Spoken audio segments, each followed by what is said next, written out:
मेळावा बैठक लावली होती मुंबईला, आणि काही मुंबईचे शाखाध्यक्ष आणि काही उपविभागाध्यक्ष आणि विभागाध्यक्ष काही हे हजर झाले नाहीत.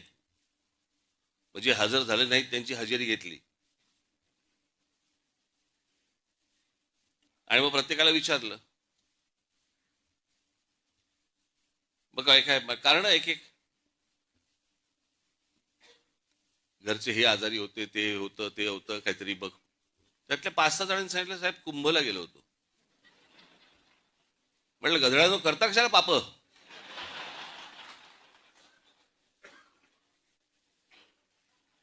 बरं, मी हेही विचारलं, आल्यावरती आंघोळ केलीच ना? हे आमच्या बाळा नांदगावकर इथे त्या ह्याच्यातनं घेऊन आले, काय ते छोट्याशा कमंडलू मधनं पाणी घेऊन आले. म्हटलं हड, म्हटलं मी नाही पिणार.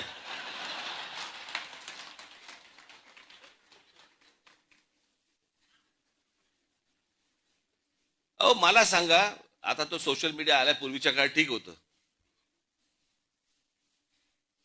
मी त्या सोशल मीडियावरती बघतोय, माणसं तिथे आलेल्या बाया बिया हसतायत,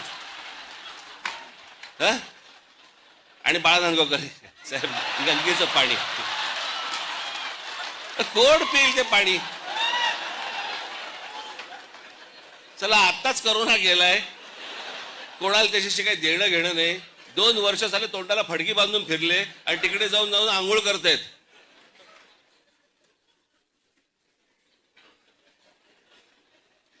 अहो मला माहितीये, मी कित्येक स्विमिंग पूल बघितले असे, जे सुरुवातीला उद्घाटनाच्या वेळेला निळे होते, हळूहळू हिरवे हिरवे व्हायला लागले. कोण जाऊन त्याच्यामध्ये मला सांगा पडेल त्याच्यात, त्यात गंगेत? ह्यानं तिथे काहीतरी केलं, ते मी इथे पितोय.